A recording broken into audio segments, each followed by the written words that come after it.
What's up, guys? I got something really cool to show you. See this water mixing station right here? This goes to a really unique, awesome aquarium I'm gonna show you.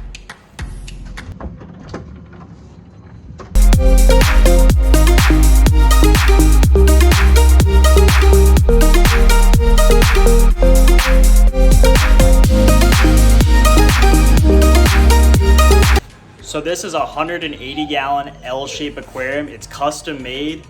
What makes this really unique is where the sump is. I'll show you. So here's the sump through the wall. So the reason we did this aquarium was to raise the sump up so the socks and pretty much everything in the sump is more accessible to the customer. So that way we drilled through the wall, put the sump on a stand, raised it, so now the socks are really accessible, the skimmer head's really accessible. What makes it even cooler is how we do the water changes though. So after the water's been drilled from the main display, to get salt water back, just turn this valve. And that will bring the water back into the tank from that mixing station in the garage, so that way there's no lugging buckets or anything. It's just really super simple. This here is the quarantine tank for fish. Well, quarantine tanks. So we have one 50-gallon Innovative Marine and a 30-gallon Innovative Marine that's currently cycling. This one's cycled. Our first fish are going in it today. So we have 2 copper bands going into the quarantine tank. Copper bands are really difficult fish, so we're gonna throw 2 of them in there. But it's a big enough tank that there can be 2 in there, so we're really gonna hope for the best. But these guys are gonna go into quarantine for about a month. They're gonna be in copper, feeding medicated foods, just gonna get them eating as best as possible. I like to put copper bands in early, so that way when there's more aggressive fish in there, they don't feel like they have to compete, but that way they're kind of left to do their own, and they can, just get the food as much as possible. So really get that eating response going really well. So these 2 are currently in a formalin dip. They've been in here for about 20 minutes, so they're about ready to go into the methylene blue and freshwater dip.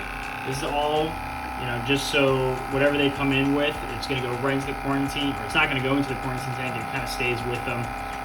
Just gonna be as sterile as possible for this tank. So this tank is just way too pretty to throw anything that might be contaminated with anything or just fresh with different diseases. We've invested a lot of time and money into this tank, so the best thing possible is to quarantine everything we can. That way we're not running into problems down the line, because there's no point in risking anything in this tank. The last thing we want to do is be the last fish that we add that comes in with diseases, so we take every precaution possible. All right, the copper bands have been in the freshwater dip for about 5 minutes now, so it's time to go into the quarantine tank.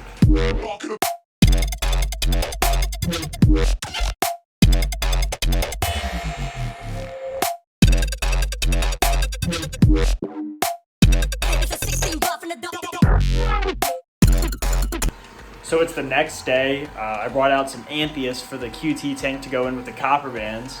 So right now they're in this reverse. Nope, that way. It's this bucket here. They're in a formalin dip right now. Sorry, the timer literally just went off for them, so I'm going to transfer them from the formalin. So these are Tierra Anthias.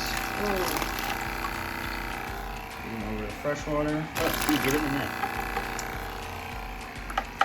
So there's one more, maybe. 2 more.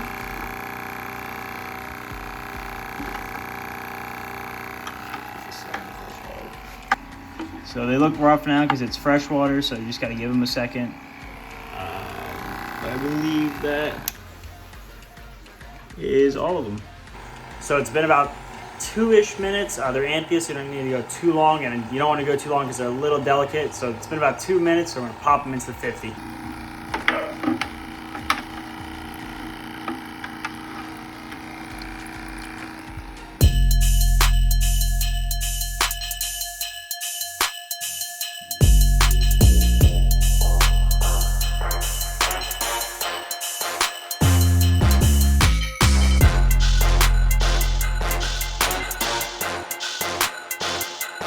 I hope you guys like this video. That was actually a really old footage. The tank looks way different now. It looks absolutely awesome. So subscribe if you want to see that video where I actually go through everything that I put into the tank.